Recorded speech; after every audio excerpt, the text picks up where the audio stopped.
All right. It's that time. It's time for Beyond Sight and Sound. Let's do this.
Would you like to optimize your success out in the field?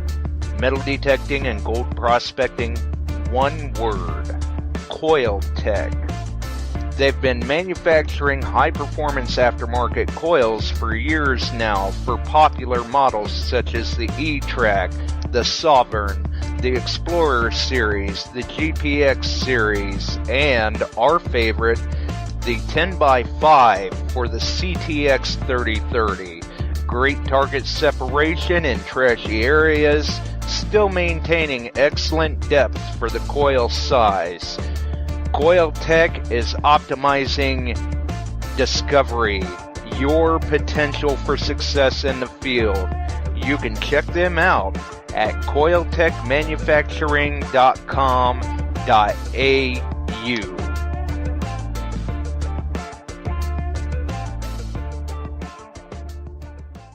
Caution. Please do not operate motor vehicles or power equipment while under the influence of this show. Listening to this show could cause side effects such as bouts of laughter, violent binges of cabin fever, and even dreams of silver and gold. Please be advised. Now that the fine print is out of the way, on with the show.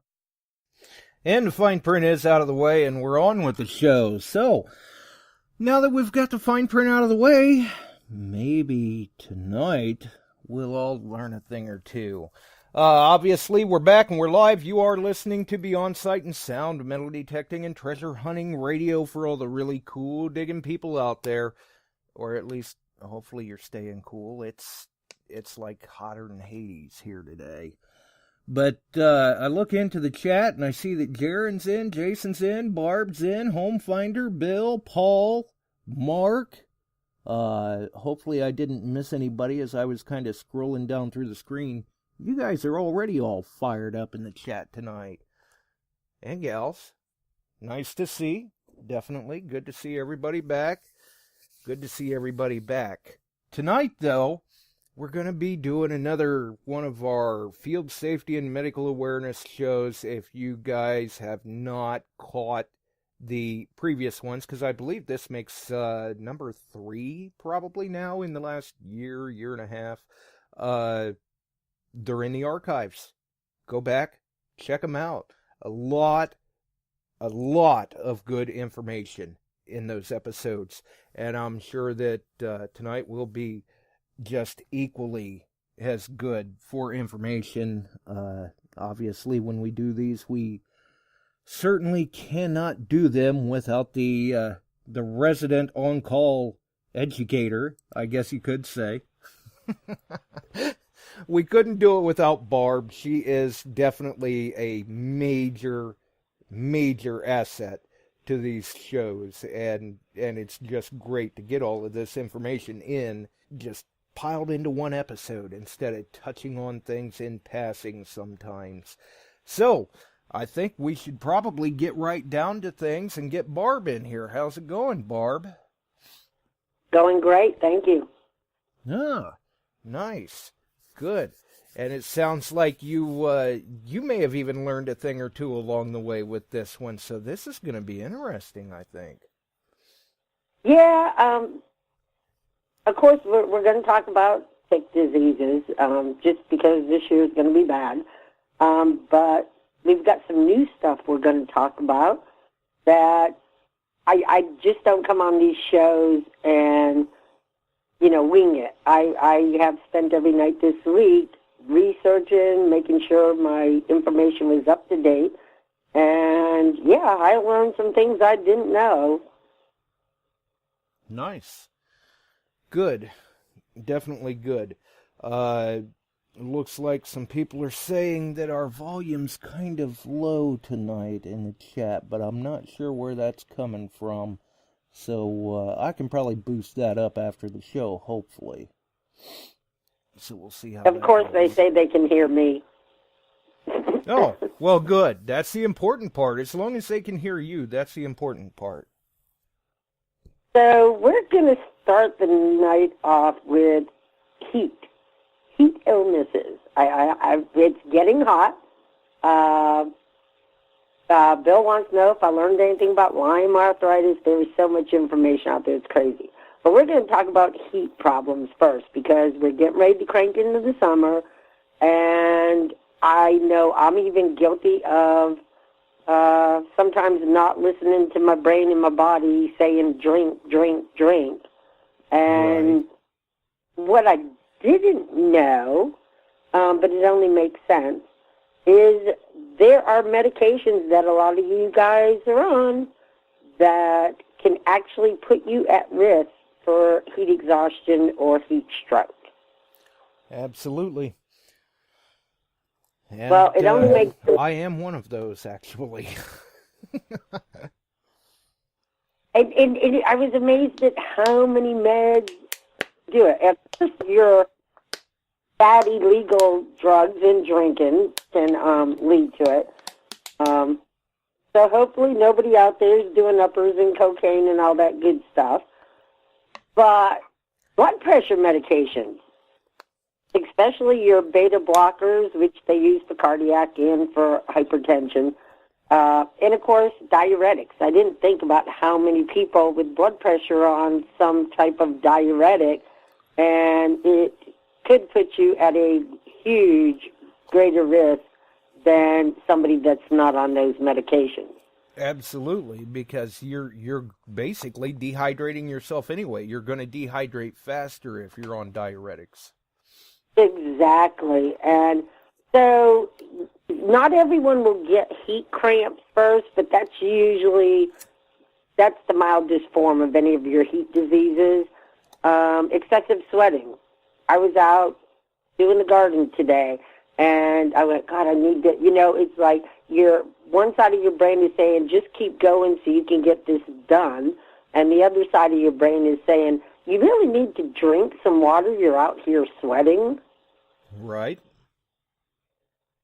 And so you need to pay attention about how much you sweat, and the worst thing that can happen is you stop sweating. That's like, it's time to get in air conditioning, get some fluid and electrolytes like Gatorade.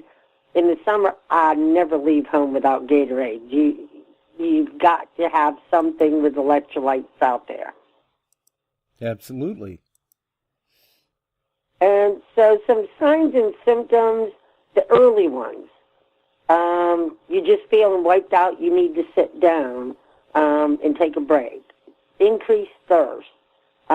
Cramps, that's especially you need to get out of the sun at that point. And of course, like I said, and another big thing, guess what? We're all worried about ticks, so what are we wearing? Clothes, lots of clothes, wearing socks, long pants when it's out there in the 80s, and that is one of the biggest causes of people getting dehydrated.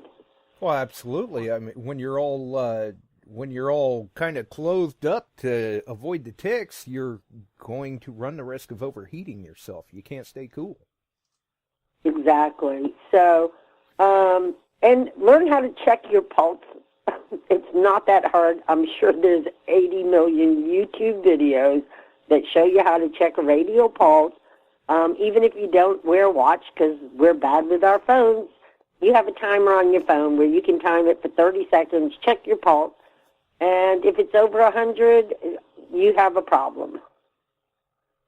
Oh, my. Yeah. But be smart. Check your pulse when you're resting, and see what your normal pulse is.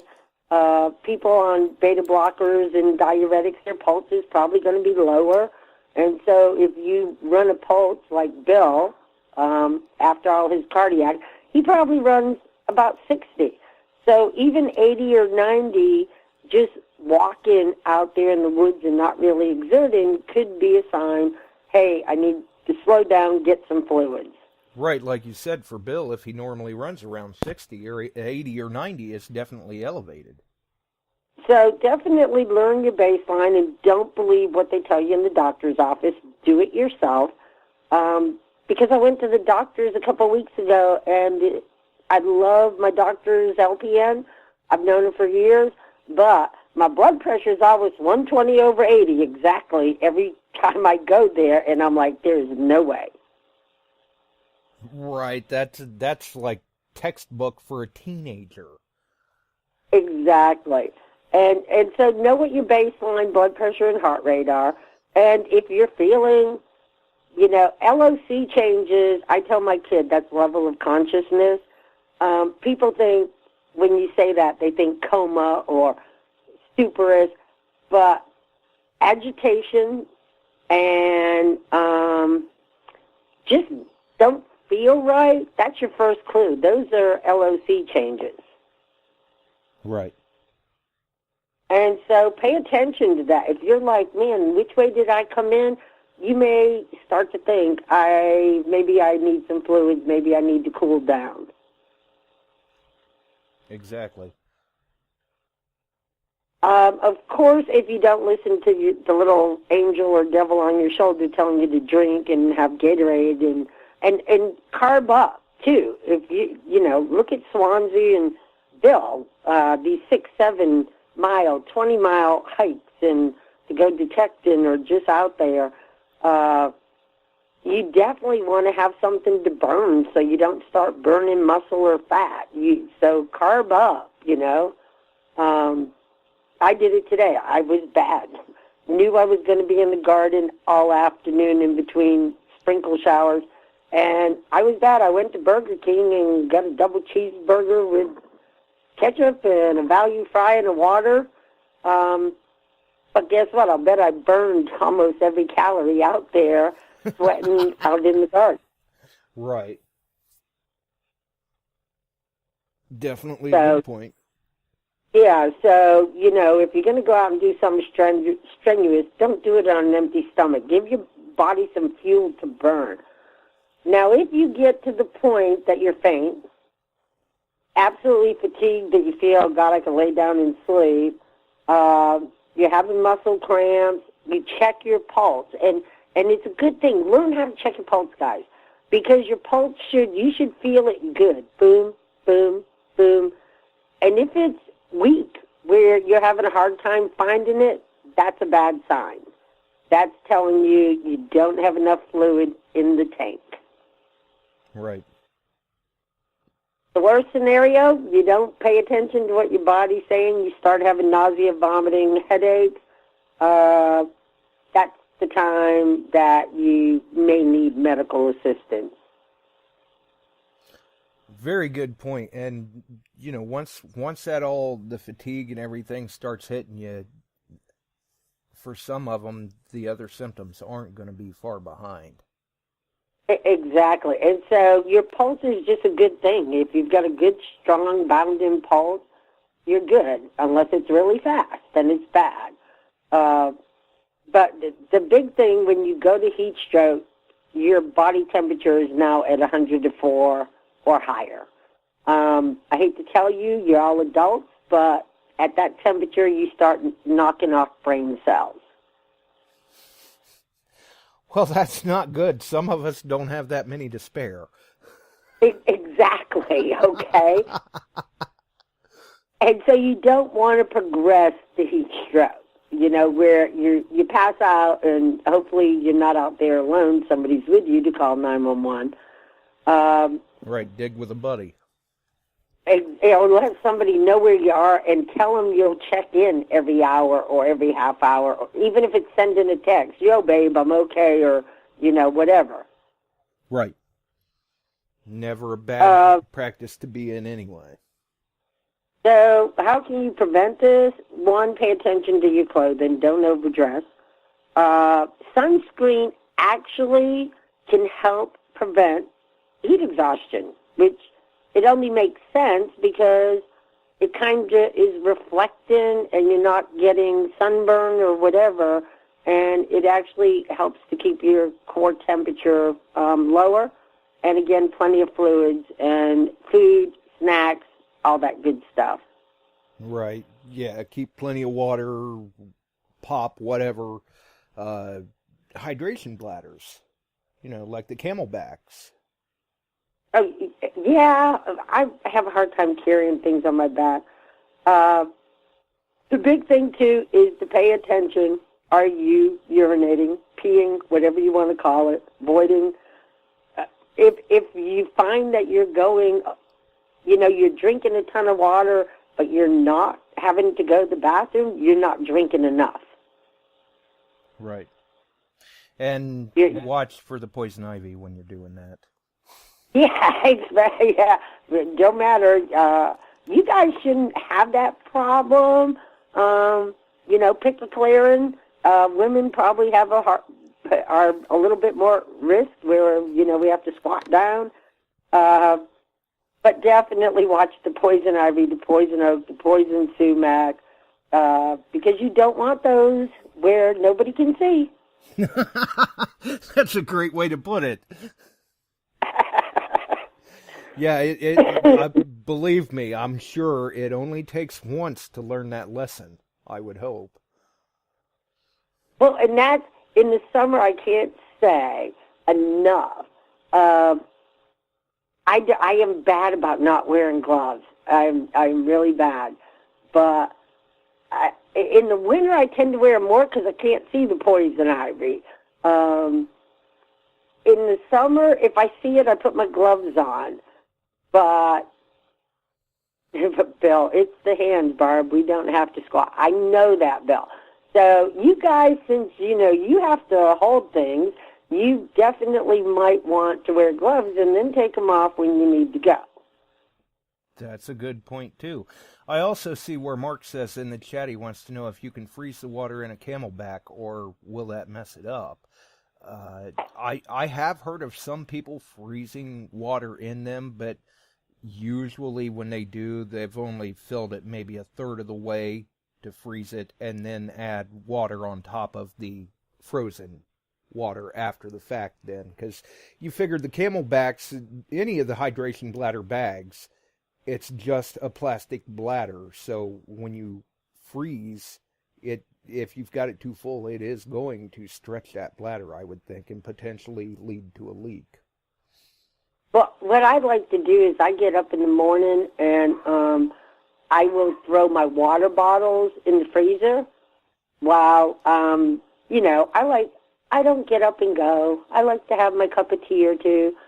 So by the time that I get ready to go and get everything packed up, that's the last thing I grab is my water bottles out of the freezer, and they're usually half frozen. And right, good way to do it. Right, keeps them cool for many hours if you throw them in a small cooler with some ice packs. Michael Boyle, my brother, he just brought up something, the color of your urine. He put pee, but I'll say urine. And I'm going to tell you what, when you're starting to get hot and you urinate, you can tell your urine's hot. Right. You can tell. It's like, oh, I need to drink more water. My urine's even hot, you know. And look at the color of it. If it's getting dark, you are definitely dehydrated. Well, that is a good point. And you know what?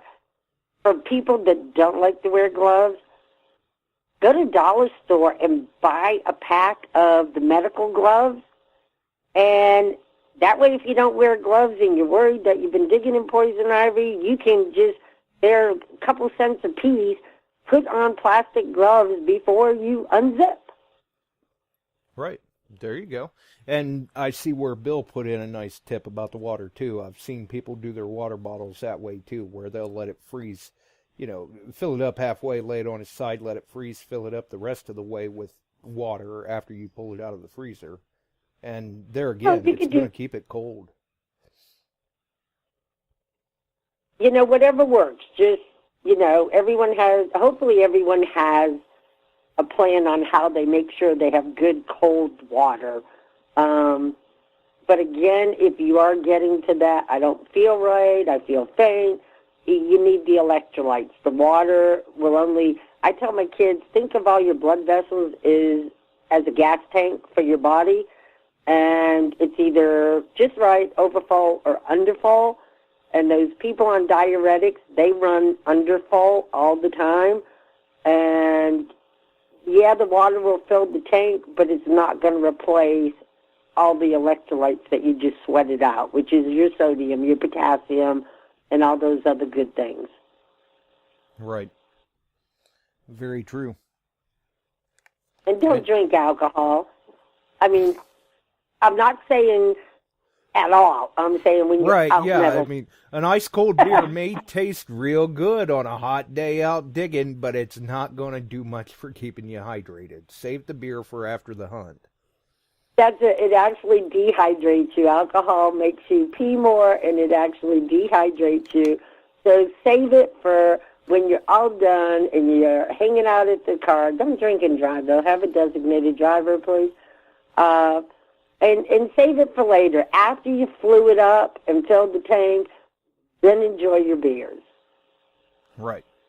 Yeah, because it's not going to help much out there, especially in direct sunlight, because alcohol is basically a diuretic on its own. Mark Hoover recommends carrying a banana. I thought he said bandana, but it's a banana. It saved him in Idaho last year. Well, I'm going to tell you what. Kiwi has more potassium than bananas, so whatever floats your boat. Michael put when you stop sweating. We covered that already. You were late, brother. That is the worst thing. If you stop sweating, you're in trouble. You need to go to an ER or an urgent care or someplace. Right. And I can tell you, yeah, somebody brought about drinking alcohol. And I can tell you, I see guys out there, DIV, with their little shot bottle, and they're like, you want something? I'm like, heck no, I just sweat. 5 pounds of weight coming up the hill. No, I need a Gatorade at this point. Right. Save the alcohol for after the hunt. Right. So that's our big thing on heat things. Pay attention to what your body's telling you. Of course, I like to always carry my EpiPen with me. Pepsid, I know we covered that in the past. Pepsid is an antihistamine. It don't make you go to sleep like Benadryl does. So if you're allergic to bees or any of those other wild things out there, it's good to pop 2, not 1. They do take a while to kick in. So, and I will post the EpiPen link for, I think the coupon's up to $100 off. If you don't have insurance, and if you have insurance, your pharmacy has to run it a second time if your doctor calls it in. And when they rerun it with your coupon, it's basically free. Nice. So I will put a link up there. And the link is good through December 31st. But if you type in free EpiPen, come January 2nd, you can get a coupon good for 2019. God. we're almost to 2020 here. Yeah, I know. What's going on with that? Time's flying. Yeah, my neighbor's kid tilled my garden yesterday. He is 17, 16, and yeah, he said, when I was a kid, it took forever for me to get to be a teenager. He's like, and now the years are flying. I said, oh, they fly quicker the older you get, honey. Right, yeah, time is short. Yeah. So I think that's covered everything on our heat diseases. Pay attention, Pay attention to what your body is saying to you. Mark is like, get info on the kiwi. But you can Google things high in potassium. Kiwi is very high. Bananas is so-so. But really, Gatorade is the best way to go. And I'm going to tell you a thing about Gatorade because I lived in Florida and had a lawn business, so I was out there really sweating. When you taste Gatorade and it tastes good, you have a problem. Because Gatorade don't taste that good when you don't need it. That is a good point. It really doesn't. I only drink the yellow or the lime, whatever, the original. And I can tell you, when you're sweating and you're going, man, I need some Gatorade, and you start sucking it down, it tastes fabulous. And the more you guzzle it, it starts to not taste so good. You've about replenished your electrolytes, and your body's telling you don't need any more. Exactly. So I guess we should move on to everyone's favorite topic, ticks. Oh. Not that we haven't talked about it, but I really don't think we've talked about everything. And the other topic we're going to cover after ticks is we're going to talk about CBD. I did take some notes on West Nile virus. Not that many people get it, and those that do get it don't get that sick with it. The few that do, it can be fatal. And Bob is in the best place. He's in Maine. That's the only state it hasn't been reported in. But there wasn't really, I was like, okay, it's all right. So I'm not going to spend much time. That's it on that topic. But we're definitely going to talk a lot about CBD because I learned a lot of stuff about that. So why don't we go to tick-borne diseases because Bill loves his ticks.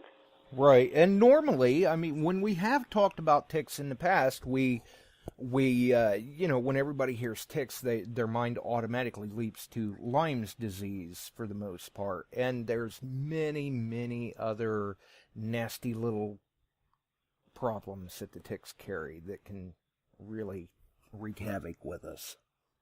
And the one thing I want to say, if you're researching stuff on ticks, go to the CDC, please.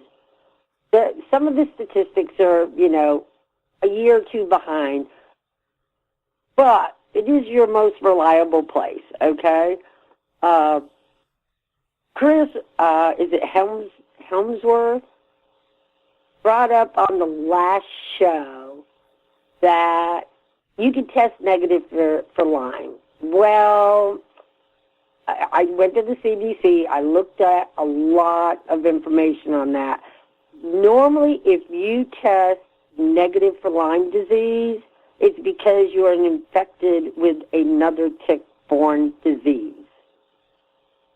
Oh, that's a good point. Yeah, a very good possibility. It depends on, what sort of tick got you, because not all the ticks carry Lyme's disease.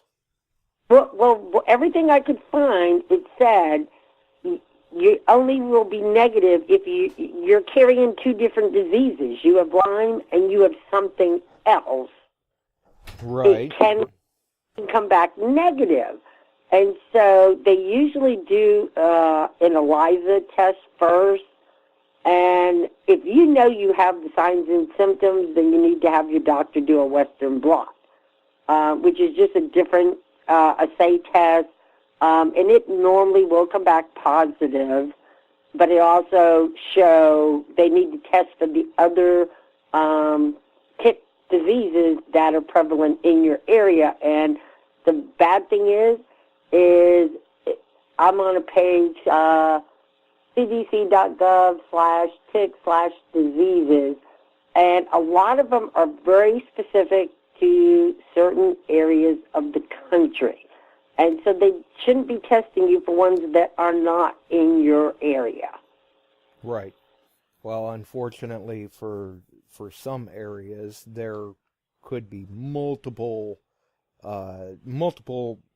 varieties or strains being carried by the ticks. Not of Lyme's, but, could be that the ticks in some areas are carrying Lyme's as well as these. But what's nice, they even have maps showing you, you click on each disease on this page, and it'll map it and show you which states that particular one is prevalent in. Nice. And what was that address again? Maybe somebody can drop that link in the chat. Here, I'll well, do you that. can probably drop it in the chat. I've got it up on me, up on my computer, so bam, there she is. That is awesome. And so, yeah, but if you look like, of course, Rocky Mountain spotted fever, it isn't everywhere. It's in certain areas of the country. Right. This is a new one, Powassan disease. It's primarily in the northeastern states and the Great Lakes. So, if you're in the South, unless you've been up there, you probably don't have that one. Wait, what one is it? Powassan disease. Powassan. Okay, that's what I thought.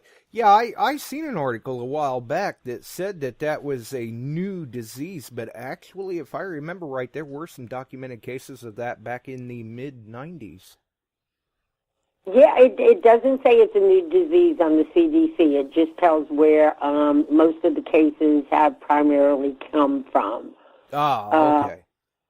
Yeah, and then there's Southern Tick-associated rash illness. Sorry, I thought that was absolutely funny. And then we have TBRF, tick-borne relapsing fever. It's in a lot of states, but very specific. Again, 15 states have reported cases. That's it. So if you're not in one of those states, don't get tested. Tularemia is only transmitted by the dog tick, which I thought, oh no, dog tick, wood tick, and the Lone Star tick. So you even need to know what the freaking different kinds of ticks look like. Is that if you pulled one off of you, they tell the best thing you can do is stick it in the cup, a Tupperware or something, so they can identify what right, tick. Take it with you. Because Rocky Mountain spotted fever is the American dog tick, the Rocky Mountain wood tick, the brown dog tick, and so your Lyme is your black-legged tick. And so if you have the tick, they can rule out what you don't have just by which ticks transmit which disease. Right. And I did, and what's funny, I found a page on here. If you go to the page I put, it's got like 8 different links on the left that you can click on, and it gives you more information on each one of those links, okay? Nice. And the thing, if you look at the size of the ticks, and most of them, Lyme is your black-legged tick, your deer tick.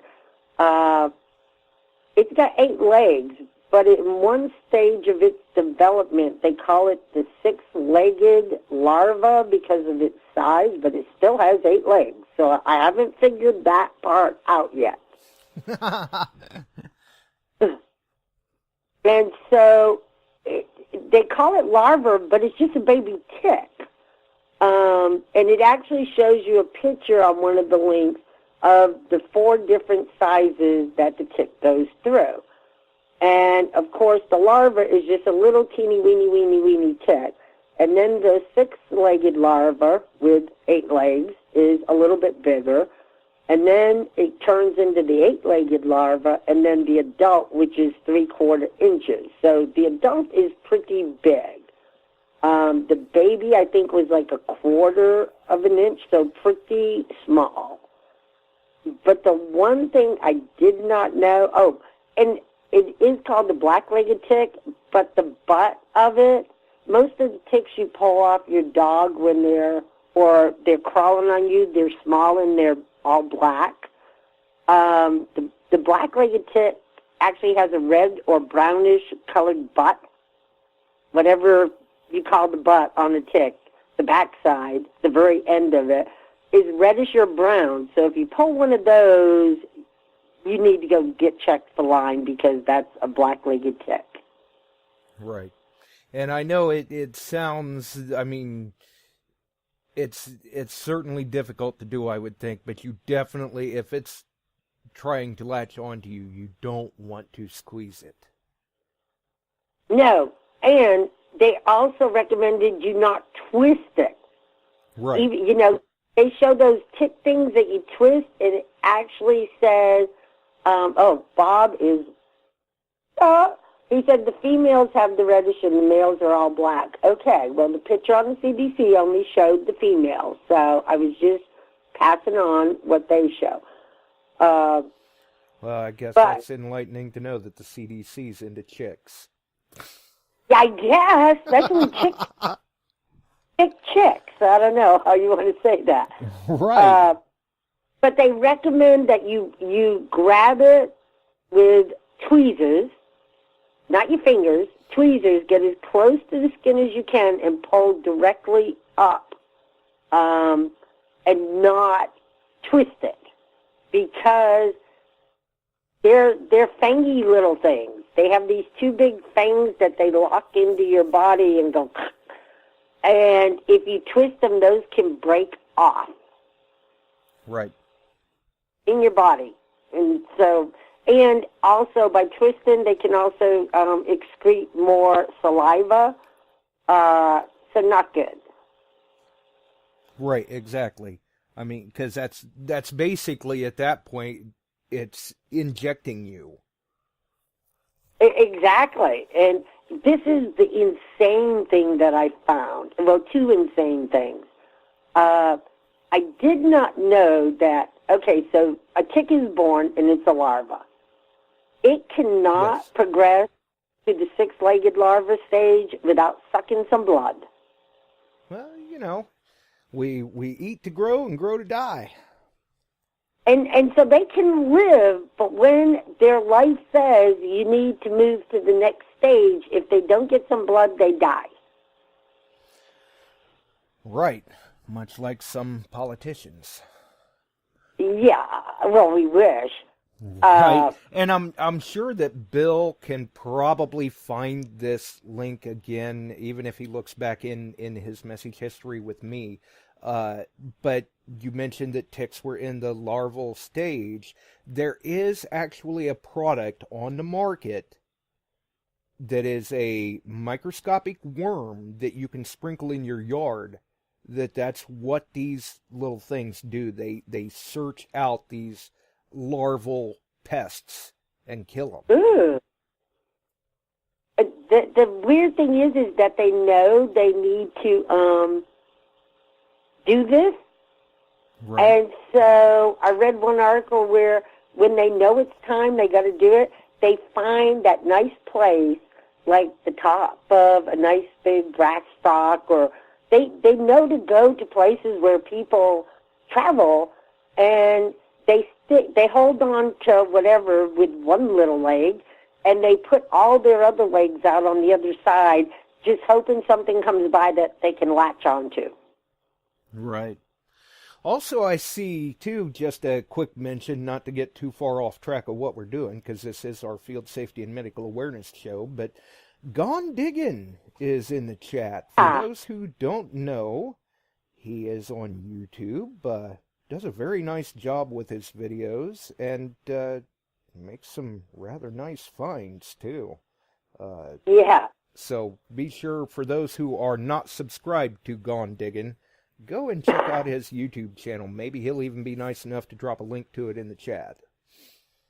Yeah, I am definitely subscribed. So hopefully he's put a video of all his great stuff that he found. Yeah, I seen that gold.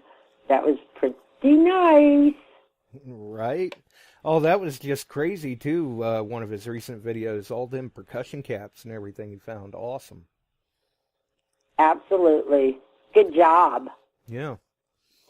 So, yeah, he said thanks, shout out. Just put a link to YouTube channel in the chat there. I don't have time for that.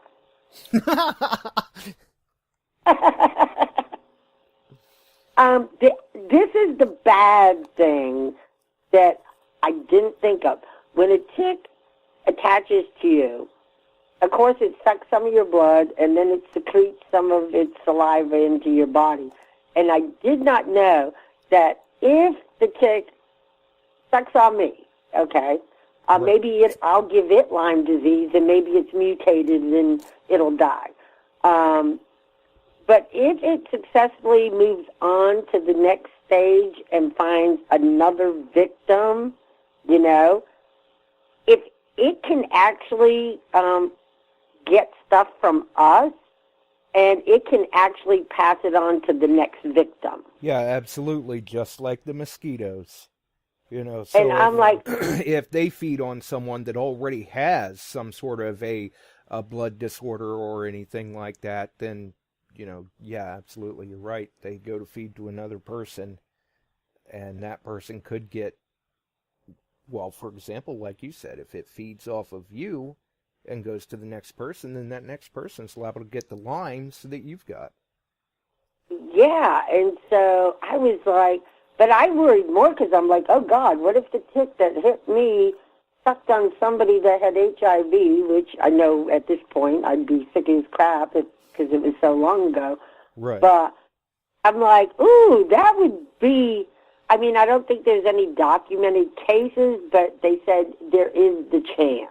Yeah, I mean, who knows what the odds would be, but still, you know, that'd be a real buzzkill to end the day. Yeah, that would. So go in to get tested by your doctor, and the doctor says, yeah, congratulations, you've got Lyme. So, by the way, you're HIV, too. That would be a shit. I mean, that would just suck. Mm-hmm. So, protect yourself, guys. There's all kinds of products out there. There's socks, there's sprays. Some of them you got to put on your clothes and let dry. Just you know, I'm going home. I've got to go run like in 2 seconds and put it on my list to make sure I take my permethrin spray with me in case I go in the woods again. I don't want to do this again. Right. The idiot infectious disease doc that I followed up with to make my mama happy in Nashville told me I could never catch Lyme again. That is absolutely false. That's actually not true. It's false. The CDC will tell you that you cannot catch the strain that you caught, but you can catch the other 12 or 13 out there. Nice. Nothing like having the old cocktail running through the bloodstream. Yeah, and the thing is I should have Googled the different strains. I'll have to do that over the summer to see how they can tell. I don't know if some strains are worse than other strains. I don't know. I would think so because some of us get it and we get sick as snot that we can't function. We're so sick we end up in the ED. And other people like Bill, I mean, he obviously, when he caught it 10 years ago or whenever, never got so sick that it took him to a doctor or anyone. He didn't get a bullseye, obviously, but now he's got this chronic Lyme problem. So, well, but he has had it for 10 years, so maybe he got the bullseye, but by this point he forgot that he got it. I don't know. Mine was pretty big. It was convincing somebody it was a bullseye. Well, yeah, you do have a point. But not everyone gets the bullseye. No, a whole bunch don't. Gone Digging wanted to know about poison oak or ivy. We covered that. You'll have to listen to the archive. We had some really good tips, so you might want to rewind after the show and listen to the beginning. Or I think we've even covered it in one of our other field safety medical awareness shows, too. You may want to check that one out as well. Exactly. Yeah, Bill said he never had a bullseye. The thing is it might have been on your back or somewhere else, but mine hurt. And that was the only reason. It was on kind of my hip, but more toward my butt. Okay, so that's kind of what brought your attention to it in the first place, was the sensation of some discomfort or pain. Oh, severe pain. It woke me up, and I'm like, what is wrong with my hip? And when I got up and yanked my pants down and looked in the mirror, I went, freaking bullseye. Right, where did that come from? Well, I knew where it come from. I went, oh, crap, I got freaking Lyme disease in Massachusetts. And the problem is I should have went back to Massachusetts and got treated. Right. Or if you're lucky enough to be in Pennsylvania, some of the best Lyme's doctors in the country are in Pennsylvania. I actually looked him up, and there was one specialist at Duke. And so once I see he was a Lyme specialist, I Googled him, and a bunch of people were saying he was a nut job. So it's the only reason I did not call Duke. Oh, wow. Well, see, yeah, there was. Goes to show, do your research. I've always heard some very good things about a couple of the doctors out there in Pennsylvania for Lyme's. I did hear, and I really was thinking if I hadn't been so sick, I probably would have drove to Pennsylvania, because that's, oh God, how many hours? At least 7-8 hours from Cape Cod. So I probably would have drove to Pennsylvania and said, treat me. They won't in the South. Right. Very true. Don Diggins on steroids. He's got a bad case of poison ivy or something. Yep. Uh-oh. Well, that's not good. Hopefully he gets to feeling better. Mm-hmm. We just, what was that? A few weeks back, we talked about poison ivy, too, because one of the listeners had actually had a severe enough case they went to the hospital. That was Dawn Marie. Yeah, Dawn. Yeah. Man. Tough stuff. Oh, yeah, she still had it when she stayed with me for the South Carolina hunt. She still had the big blisters and all that. Right. It's bad. So, again, wear gloves, wash your hands. Oh, and there's soaps for it.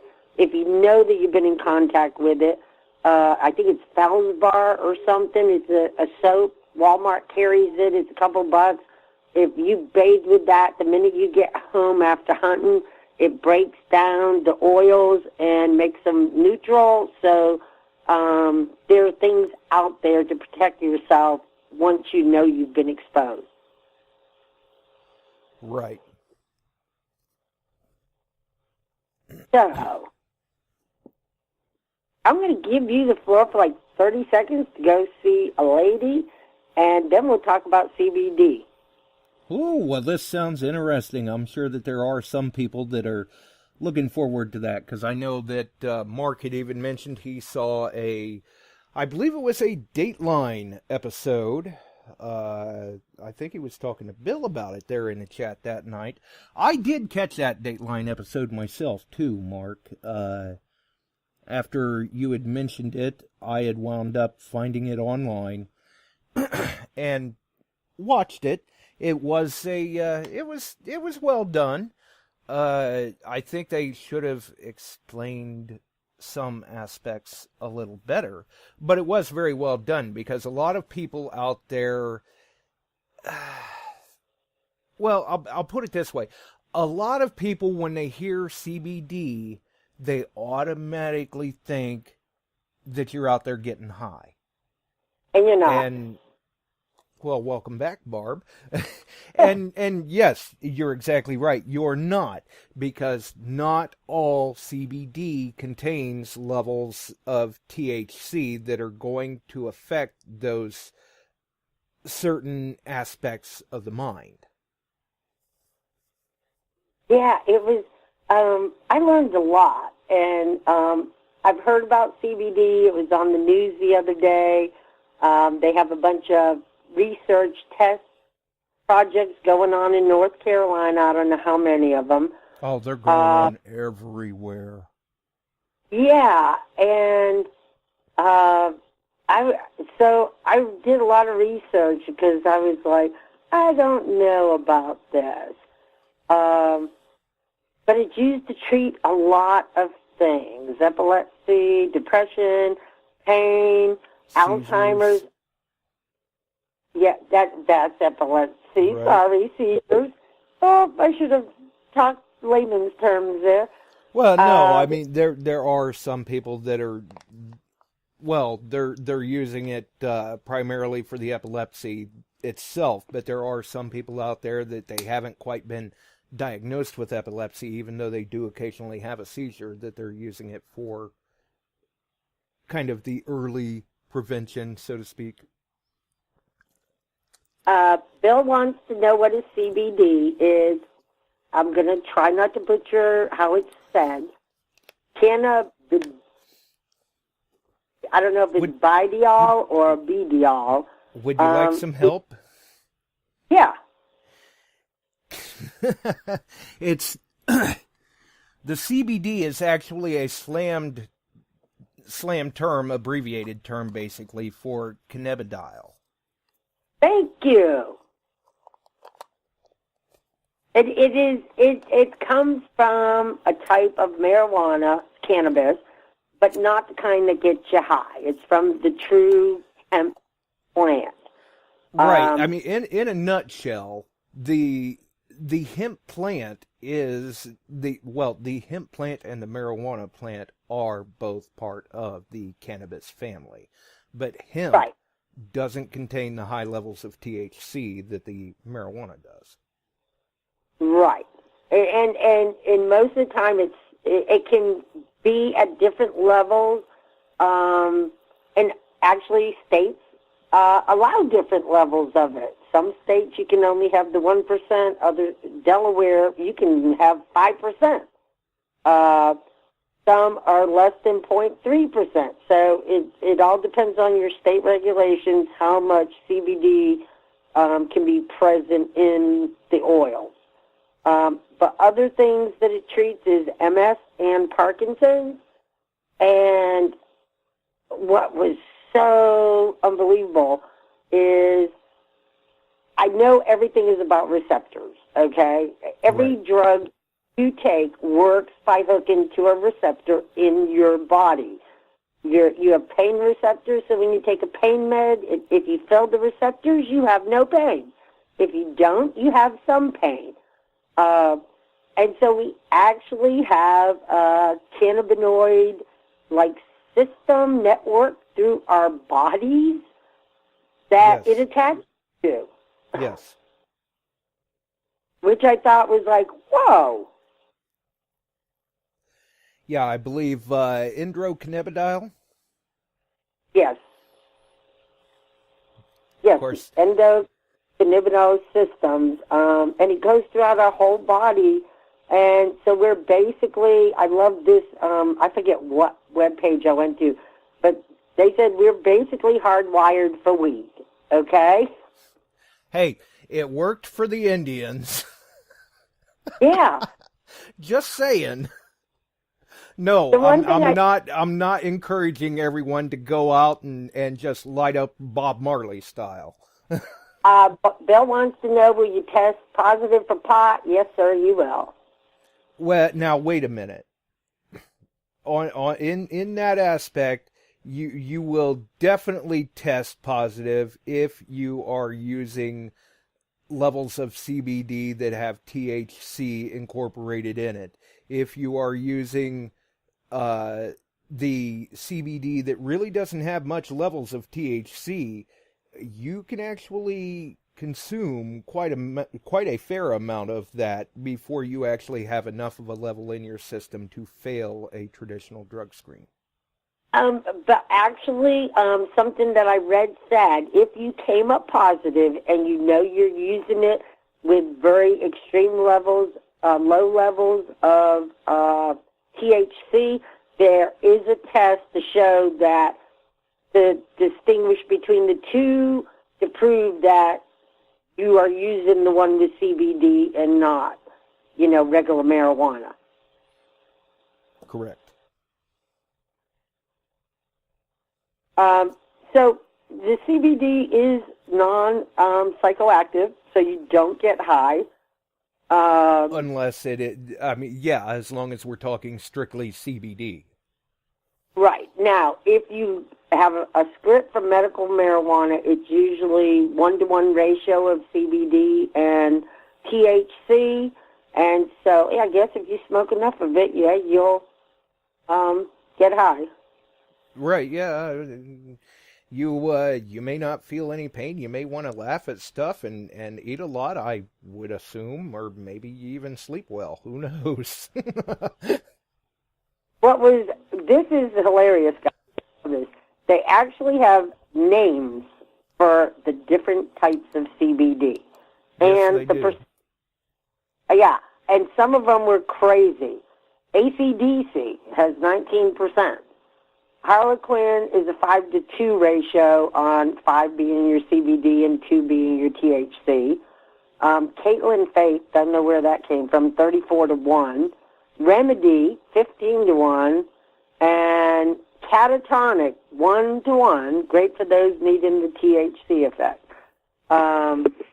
So it was an interesting topic to check out, but there's so many people that have chronic pain that I think this is going to be, it comes in oils, it comes in moisturizers, topical ointments, shampoo. Yeah, you can get them in ointments, topicals, edibles, whatever.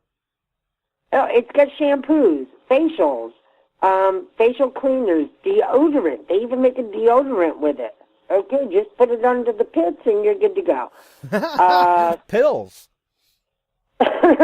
Vaporizers, edibles, tinctures, it comes in 80 million different forms. So a form for everybody. Right. Exactly. And I can't remember the exact number, but by this point, I believe there are a vast majority of the states that are actually on to the medical use program. Yes, there are. I want to talk about, though, some of the things that are so positive about it. It can alter or regulate your moods for somebody that is having, mood swings. I would think it would be really good for going through the change of life for women where we go crazy. Can increase your appetite and decrease pain. And this is why you and other people are on it. It can protect the nerve cells from degenerative diseases, which is your MS, your Alzheimer's, and your Parkinson's. Right. So, it can actually help protect from demyelination. Right, which is your body basically destroying the outer coating of your nerve cells. That's called degeneration. And so it protects against that. So I can tell you, the minute I retire from this medical business, I'm going to get me some CBD, okay? Because I might even start using it beforehand. Once I get a new job and I do my drug test and all that. Because I can say that in many states that medical use is an option, even if medical use is an option and you are legitimately on a medical use program, if you are employed, that is still up to the employer's discretion. They could possibly terminate you for failing your drug test. Exactly. So, once I get a new job or I find out if I still have my job, I'll I'll know by the 1st. Haven't really been worried about it. It is what it is. Life goes on. But because of the good things it does, if it's going to protect me from getting Alzheimer's 5 years early, why not? Well, yeah. Yeah, exactly. I mean, for some people, I have actually ran into some hunters in the past, in other states that's basically what's keeping them out there digging, is the fact that they were on a medical use program that helped them to walk better or function at a more cognitive level without pain, so that they could focus and enjoy hunting, things like that. And you know what? I haven't researched it, but I'll have to make a note for the next show. Who is, he played, I think a doctor, Doogie. He had Parkinson's, and he was really, really bad. I mean, his speech was bad, everything. And now I seen him on TV a week ago, and he's like, I'm like, where did all those symptoms go that you had a couple years ago? And I'll bet he's on CBD. I will bet you. It's possible. Well, and I guess that's another thing too that should be mentioned. It's not for everybody. Some people it doesn't necessarily seem to be effective enough for them as a potential treatment method, but other people, it's a night and day difference.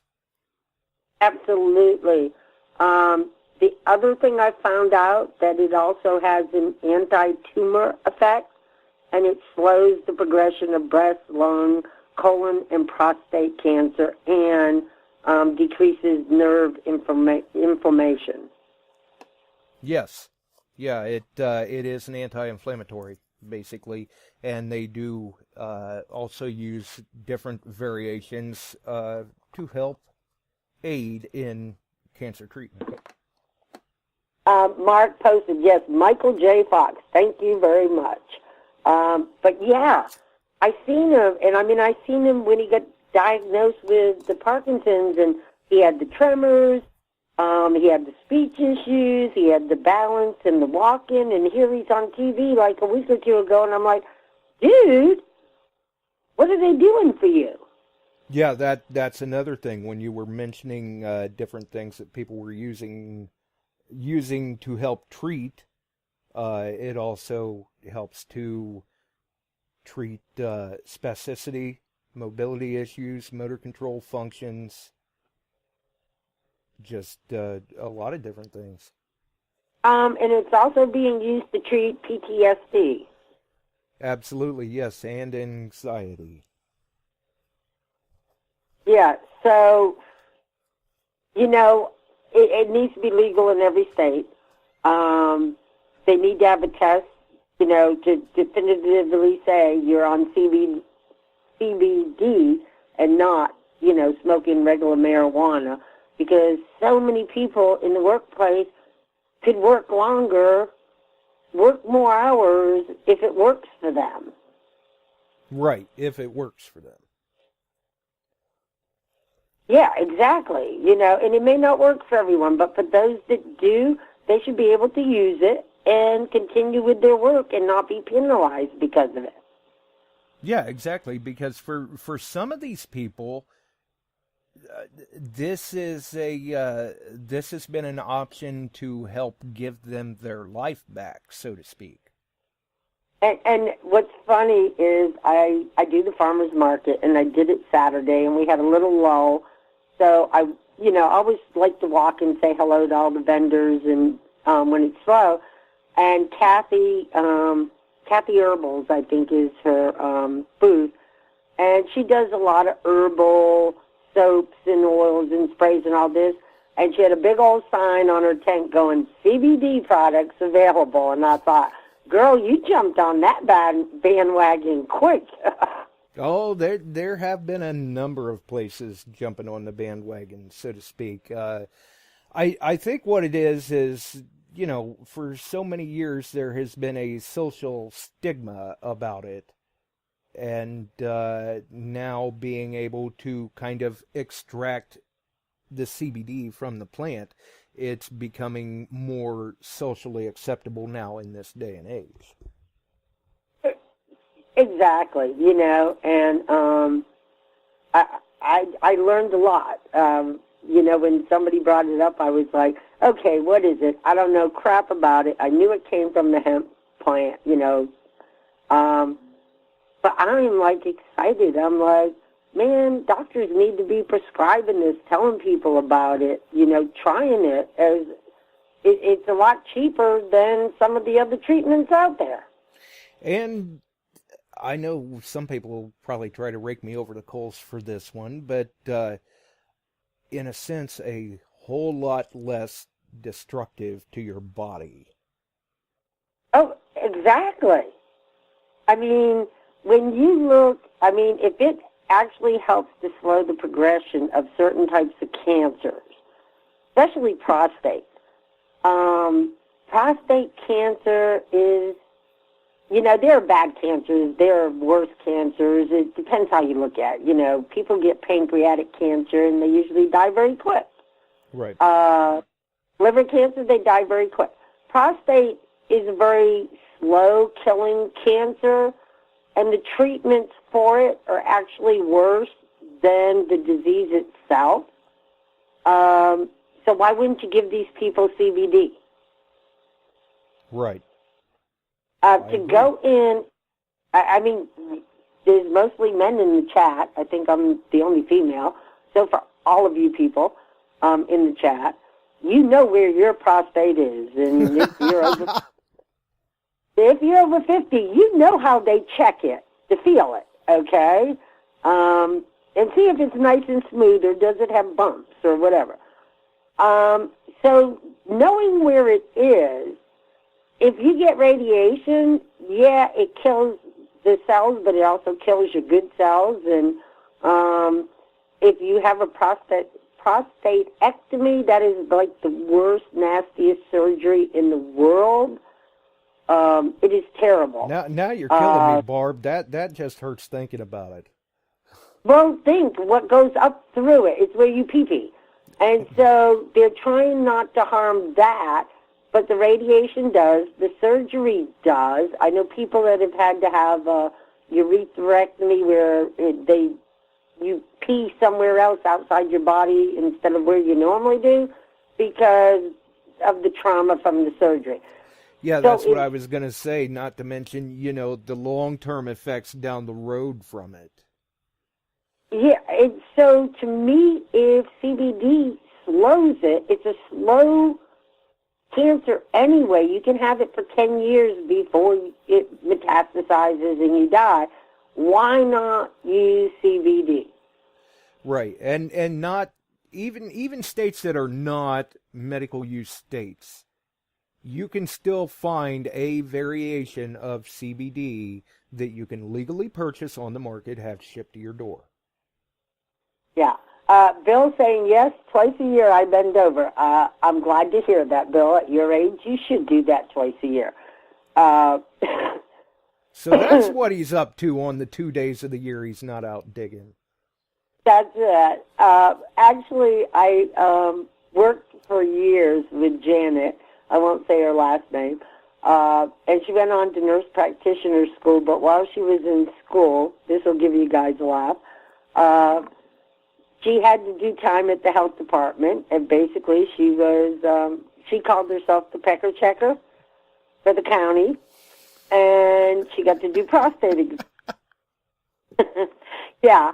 And so she did one of her first prostate checks, and of course she has a licensed nurse practitioner with her, and she says, yeah, Barb, you have to stick your finger in this way, and you kind of do the swoopy.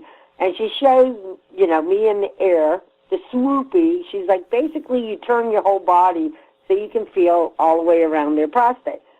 And wow. When she gets done, she goes, feels good. And the nurse practitioner says, that's good, everything's good, okay, we'll be back. And she took her out there and she goes, don't ever say it feels good. She said, say it feels normal, not good. Right. And, yeah, a little training on terminology. Yeah, I couldn't stop laughing. She said, Barb, I just got beat red. I was like, oh, my God, thinking what that patient thought. Oh, feels good, So, Right, all right, patient is begging to differ. yeah, so we digress, but there's your laugh. Every time we talk prostate in nursing school, I tell my students, but I don't tell them her name because we're in a small town. Right. But students love it. They laugh. They're like, okay, yeah, we can understand. Well, that's bad communication skills. Right. Yeah, it's all about presentation. The way you word things can be misconstrued. Oh, Bill wants to know if she's single. I don't know. I haven't seen her in a while. But Janet's a hoot. So hopefully she isn't listening tonight. But yeah, so I think it's a great new treatment we can use to so many different things. I feel greatly educated on it. I'm glad somebody, brought it up because I was like, okay, I don't believe in being ignorant and talking about something I don't know. I'm going to do the research and find out what goes on. And just because I like to be educated and, know what I'm talking about. Right, which is always a great thing to have you on the shows when we do these. So I would have to guess that with your background and the bit of research that you had done before the show, you have seen the benefits and don't necessarily think it's all hogwash. You do see potential. Oh, absolutely, absolutely. I know other people that are on it. They're getting good results. And, like we said, you got to try it. Does it work for you?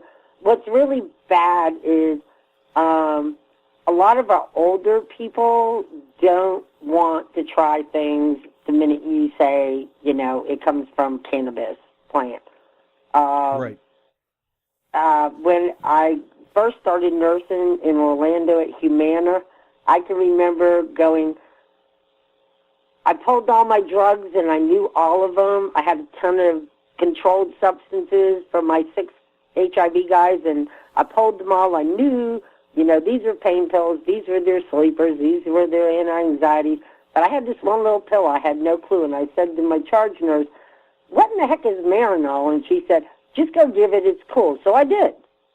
Right. And the next, when I went to work... A lot of people don't realize that the pharmaceutical companies have been slipping this thing into different medications for years. Well, the next night when I had to pull my Marinol, I went, you know what? Don't be stupid. You were taught better than that in school. Look up the stupid drug. And I took the time and looked it up. I went, oh, hell, I'm handing out THC and didn't even know it. Right. And it's man-made. It comes in a script. And I told my charge nurse, why didn't you tell me what I was given instead of just saying, it's okay, just go give it, Barb. So Marinol's been out there I graduated, oh, God, before some of these kids were born.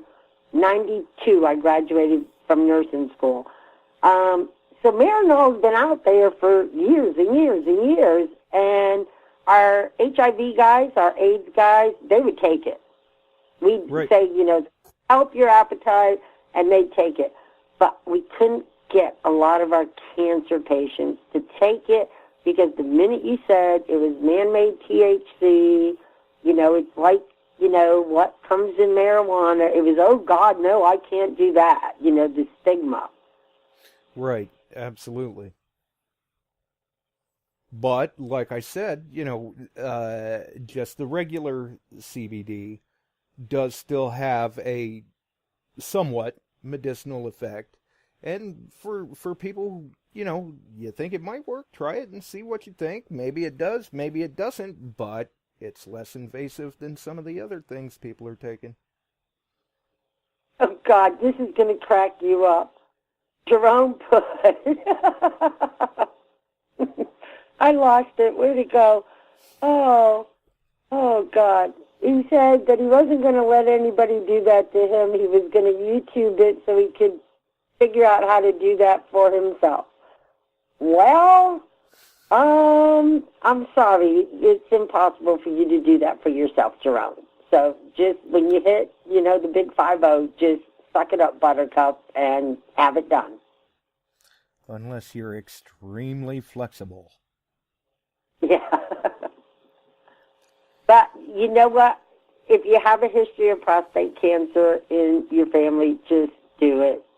Protect yourself.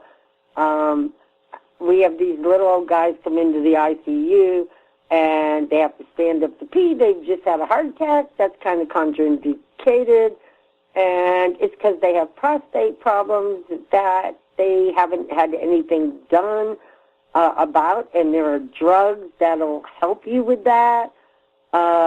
And so, if you got a history in your family, just go get it checked like you would anything else. Right. Being a little preemptive is a whole lot better than finding out way after the fact and finding out that they're going to do some chemo or possibly get the scalpel out and start, turning your nether regions into a jack-o'-lantern. Oh, Gone Diggy, you might want to erase that. He put everything is on your tube instead on YouTube. Nice. Well, see, we get some education and entertainment. Oh, God, I love these guys. Yes, the listeners are definitely great. But, yeah, I mean, that's been the biggest misconception that I've seen from people is that, when they hear CBD, they automatically think, oh, God, you're using illegal drugs. And that's not the case. Not all CBD has THC that's going to fail you on a drug screen or something like that. And, if you need something stronger or think that maybe with THC as an option, you can certainly check into your medical use program on different state websites and get that information right there on what you may need to do to qualify for it if you choose that route. I mean, obviously, it's up to each individual case in person. And I think it's a good thing that you can get it with THC for those people that really would benefit from it. So, right. I think, when we look at all the stupid, crazy people out in this world, I mean, look at our school shootings and all this crap. It's like, people, you got bigger things to worry about than people using CBD. Yeah, absolutely. I agree. So, oh, God, they're going crazy in the chat. Lloyd joined us, and he's like, he's going to have nightmares tonight thinking about way back in that New York camp with me. Sorry, I don't do, that is a nurse practitioner job. Registered nurses don't do that, so do not ask me to ever check anybody's prostate. Right. Just be sure to double check and know where Barb is before you bend over to get that plug. I might give him a shovel before. I just don't even want to go there, okay? Oh, Loy's probably going, what the heck happened here? I thought we were tuning into metal detecting and treasure hunting, and instead we're hearing about prostates and urethrotomies and cannabinoids, and man, the vocabulary just has so many syllables tonight, people are getting tongue-tied. You know what? I want to tell you, I love your show. Out of all the show, and I mean, I listen to everything but Detect America because my internet sucks, and it just stops like every 2 minutes, and I can't deal with it. Right, it has to buffer. Yeah, I listen more in the summer because the 15,000 university kids are gone, but once they get back, forget it. I can't listen to DA because I don't have enough speed on my internet. But, I mean, I like American Digger. They have some good guests. History Seekers, when they're not having problems. Roy's show I love when I can remember him. Now that he's on 8 o'clock, it's easier. But your show, to me, is one of the best shows. I like Relic Roundup and hardcore metal detecting, but sometimes we tune in just because we have fun in the chat. The shows aren't that great. So I hope everyone learned a little bit tonight, whether it was on tips or CBD or heat exhaustion, heat stroke. To me, your shows are just much more entertaining. Well, a lot of that has to do with the fact that we have such great listeners in the chat that also listen to all those shows. And like I said, how can we do the field safety and medical awareness shows without you, Barb? Well, I appreciate you always asking me to come on. I really do. I love it. I love your show. I love all the listeners in the chat. And I have fun. And it helps me to stay up on things that are going on in the medical world, which is... Right, like I CBD. Couldn't have Googled it. I probably, at some point I would have when I had to teach about it. But until that point, I probably wouldn't have. And I hit the internet for hours the other night on every single one of these topics. I spent probably 10 hours to make sure that I gave your listeners the right facts and up-to-date information. Right, and that is one of the big things that I love about these field safety and medical awareness shows is the fact that I know you're doing your research, and when you come on and you make these statements, you have, concrete data, sources to cite if someone has a question, a place to send them to for more information. You don't just come into it blind and shooting from the hip. Exactly, and that's what teachers do, not just nurses. If I go into class, I'm looking up the protocols before I go. But Bill wants to talk metal detecting. He said, we're good with our medical talk, okay? But I have a tip for you, Bill, okay?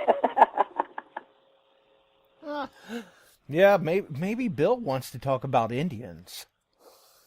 Oh, God. I think people find them just to really, give me a hard time. I think there are guys out there that go, I think I'm going to go find an Indian to piss Barb off today.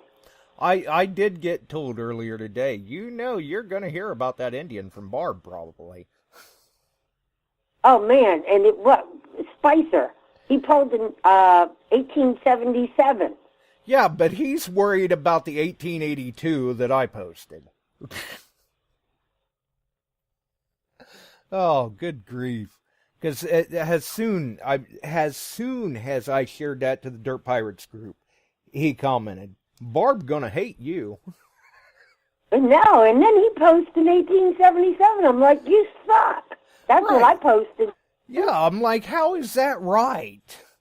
You're saying Barb's going to hate me over this mangled 1882 Indian that I found, but you're going to post a photo of not one, but two 1877s that you have. And one was, beautiful. I was like... Oh, they were both awesome. Yeah, I'm like, I know where you live, Spicer. Keep it up.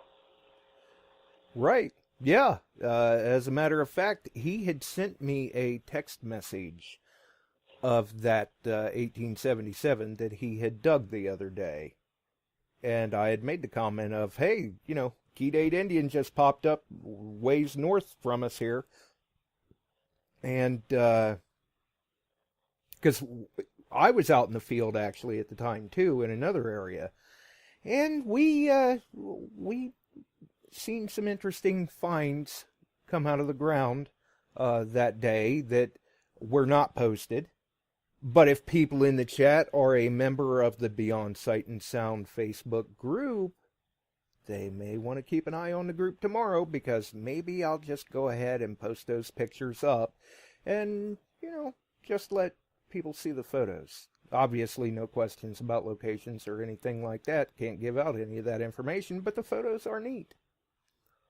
Oh, what's really funny is my Jeff Miller. I don't know how he got my phone number, but he did.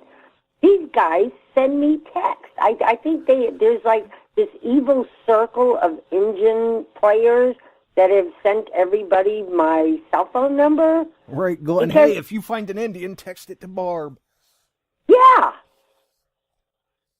I mean, my phone rang one night, and I'm like, who the heck is this? I'm like, hey. It's like, hey, it's Jeff. You see what Mike's phone? I'm like, will you guys stop? Yeah, you're going, that just ain't right. Now you're being mean. Yeah, but actually Jeff called to ask me something else and to give me some pointers on videoing a program that he uses on his phone. But then, of course, Mike's name always comes up. Yeah, you see what Mike's phone? I'm like, yes. Right. Well, I'm pretty sure Mike would probably be interested in seeing the pictures that'll show up on the group tomorrow, if they show up tomorrow. But that'll be the only place they're posted. They won't be shared. They'll just be posted in the group. Yeah, and I don't post in your group enough. I've just, it's crazy. Just got so much going on right now. Right. Oh, Mark put he sells my phone number. See, I knew there was this evil engine. Right, yeah, he's got to be able to purchase those raffle tickets somehow. But, I congratulate everybody on their finds. Somebody posted their first Mercury dime, their first silver. They got a Merc. They were tickled. And I am excited anytime anyone finds anything great. I just like, I like picking on them. I'm like, you engine thieves, give them back, Right. Well, and when Mike had commented saying, oh, Barb gonna hate you for that one, I replied back and said, hey, I'd have been tickled to see her dig it herself if she had been here. But she wasn't, so this one's mine. And you know what? I was dusting. I have this beautiful 1800s. It's called the six-legged table from England. That was my grandmother's, and she's had it in her kitchen as long as I can remember. She lived almost 103, and nobody wanted this table. And my sister said, you want it? And so I brought it home, and a friend of mine restored it, and it's gorgeous. When my mother came, she said, I should have taken the other one. I said, are you telling me you threw the other six-legged table away? And they did. Oh. And my mother was very upset that mine looked so nice. Well, that's where a lot of my relics are on, my coin relics. Nice. And my shotgun shells and marbles and jewelry and all that. But I was dusting and organizing things, and I had found 2 engines, but I'll bet I have 20-something in my house from all the good-hearted folks that have sent me. Probably more than that. I don't know. There's so many of them that it's in. They have everybody's initials on the back of it. So I have them from all across the country. Nice. And it's a beautiful coin. I'm sorry. For a penny, it's a beautiful coin. Yes, it is. I agree. I definitely agree. I would take Gone Diggins' $5 gold coin any day of the week. Well, yeah, I wouldn't kick it back into the ground, that's for sure. Yeah, do you think if I said, I really need a gold coin, do you think anybody would send me one? I doubt it, but they'll send me their engine. Well, I guess that's when we sit back and look and go, well, hey, I'll I'll be happy with what I get. Yeah, I'm just being funny, but I do have a lot of Indians, and they're nice. I mean, Josh and Dom even sent me one in a little bezel that I have on a necklace, you know? That's right. And I get more compliments, people, because they either see the Indian or the barber, they're both on the same necklace, and they'll go, what do you got? And I go, well, I got an Indian and a barber. And they go, you dig those? I'm like, well, no, this one belonged to my dad, and this one Dom and Josh sent. And they go, are you kidding me? I'm like, nope. Yeah, see, sometimes it's nice just for conversation piece. Yeah, so I love metal detecting. I love being on the show.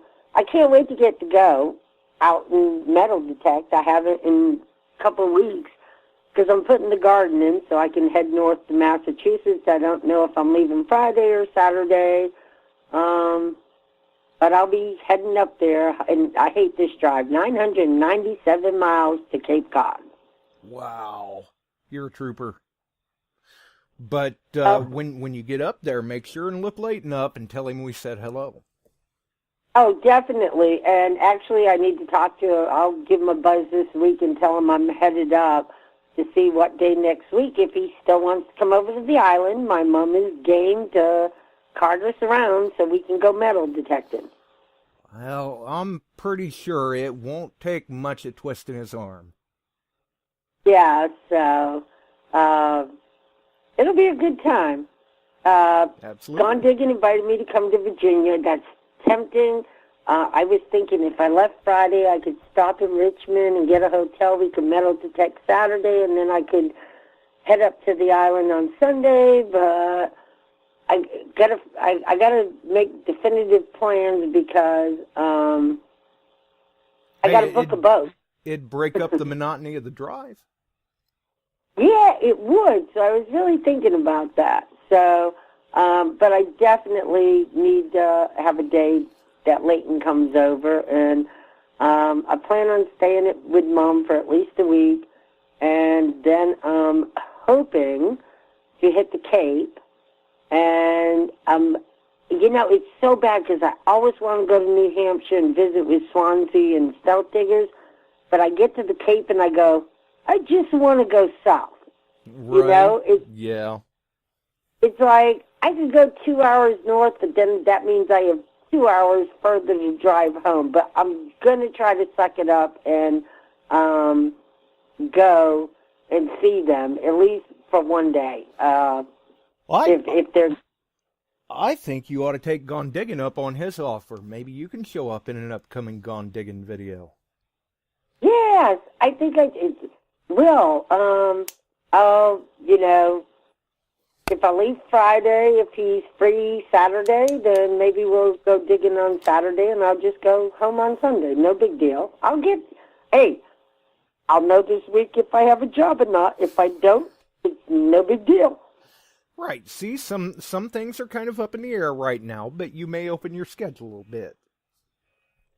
Well, and they do owe me 5 weeks vacation time, so... That's a plus. Jason, we will talk.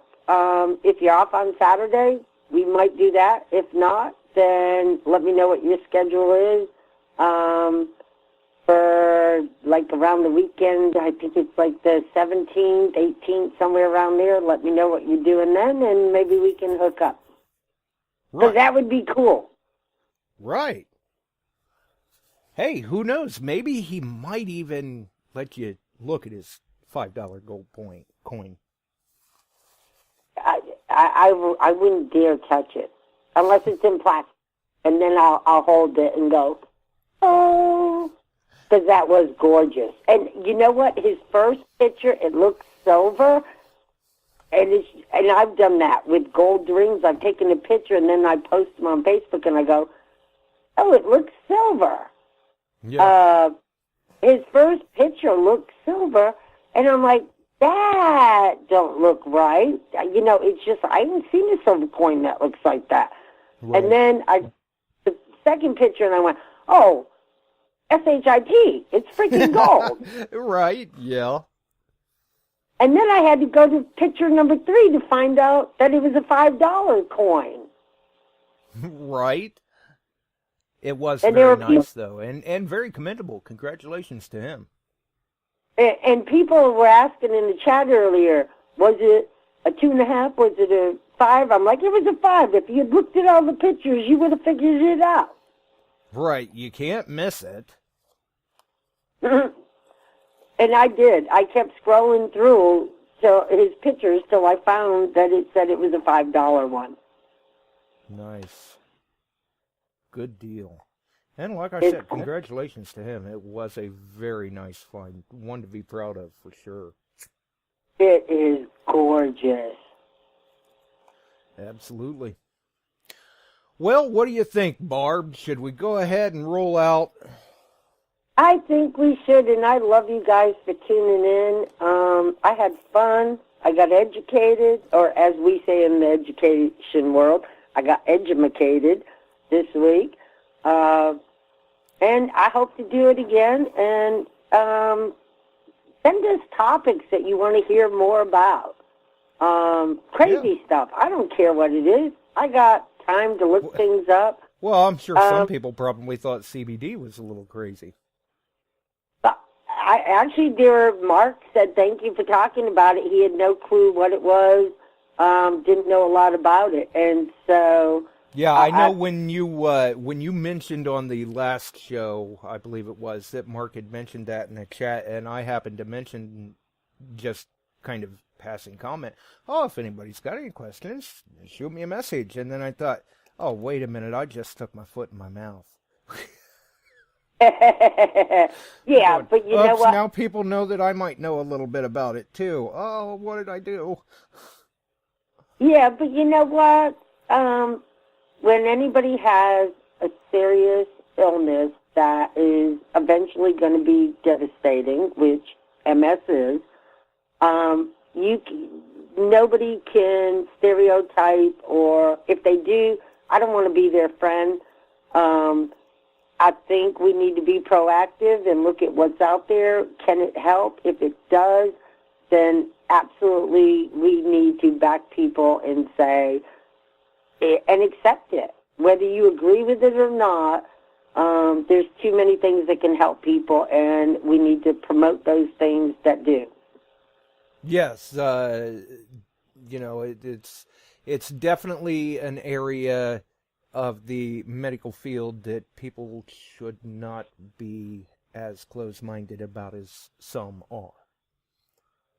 Exactly. And my mom's, going to be 83, I think. I don't know. She's getting older than dirt, so she is. But you know what? She's opening up to things like this, and the people need to. For whatever reason, I just had this thought come through my head that somebody in the chat's probably going, wow, Loy, you know Barb's mom? Oh. Oh. Actually, that would be funny. Roy, my mother together, because he's soft-spoken, laid back, and she's hell on wheels. It would be hilarious. But like we had mentioned earlier, too, in the show, for people who do like to catch the other shows, obviously Relics Radio is a good one to check out. And they'll be on this Thursday. 8 o'clock. And Lloyd, I'm sorry, I've known Josh longer than you, and he is my number 1 show, but you are my number 2 show, okay? Uh-oh, well, maybe his audio blanked out. I do want to, I posted my DIV 40 video finally on YouTube this last week. I saw that. With the work stuff, my mind was not there, and I finally said, get your mind right, and so I put it together, and there are pictures of Loy and Tennessee Jeff hosting the show. It's just pictures. I didn't video it. So he is in my video, so... That's right, they did do a live feed from DIV. Mm-hmm. It was a good show, too, that night. I listened. It was a good show. He had Jeff Ford, he had myself, he had, oh God, I forget. There were so many people on. They did a great job. So, Yes, they did.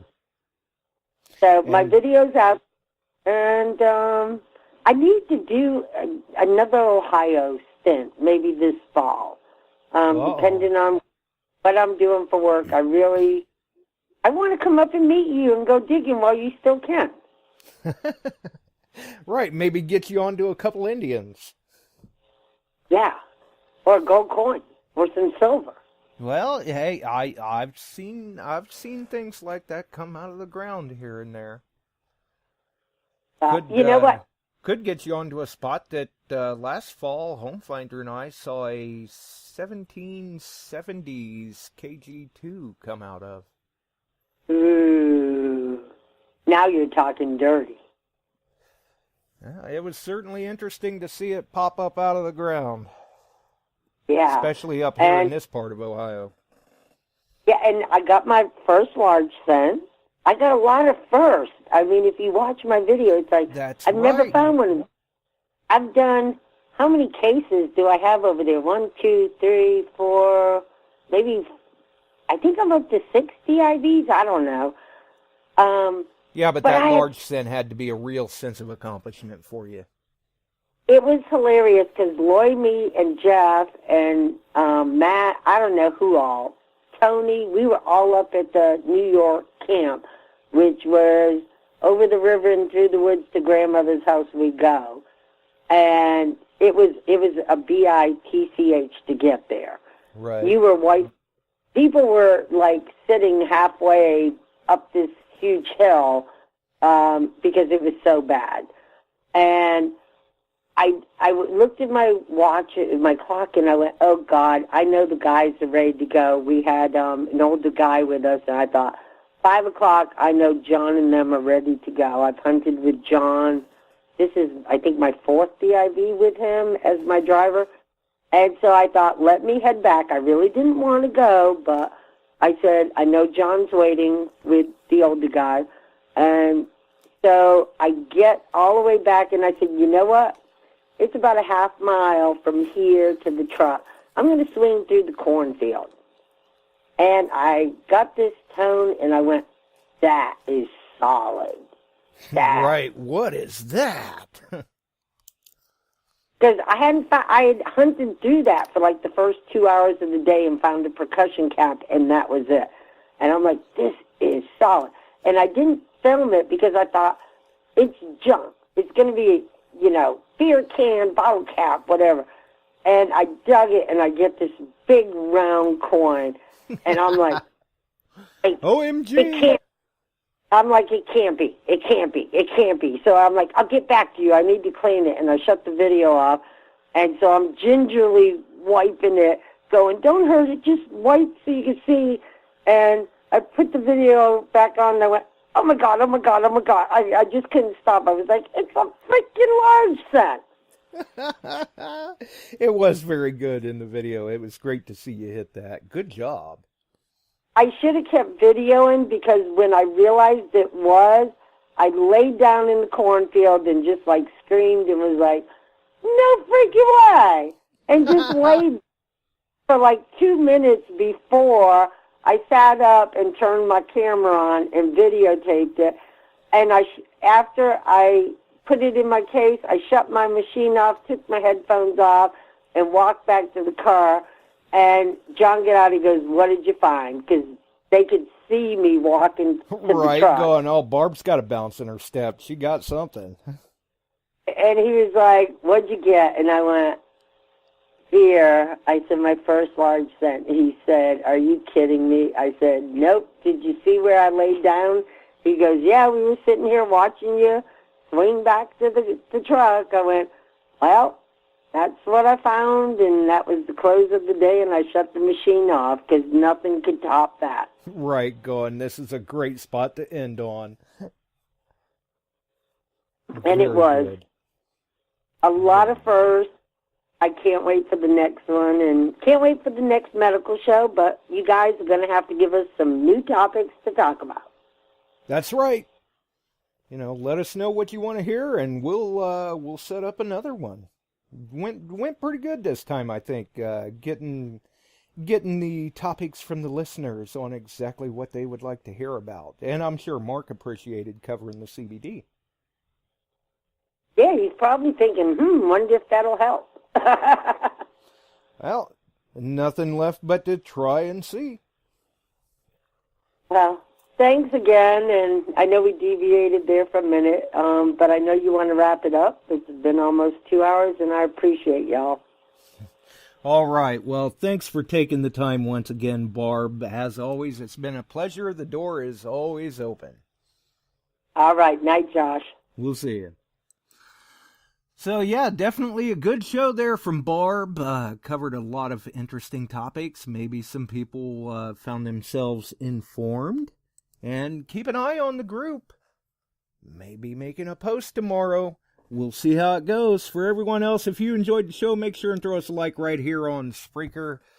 You can follow us here. You can follow us on the many wonderful groups on Facebook, Relics Radio, Beyond Sight and Sound, Ohio Relic Hunter, Dirt Pirates, World of Tokens, New Age Goonies, Adventures in History. The list just goes on. Until the next time, have a wonderful evening, folks. We'll see ya.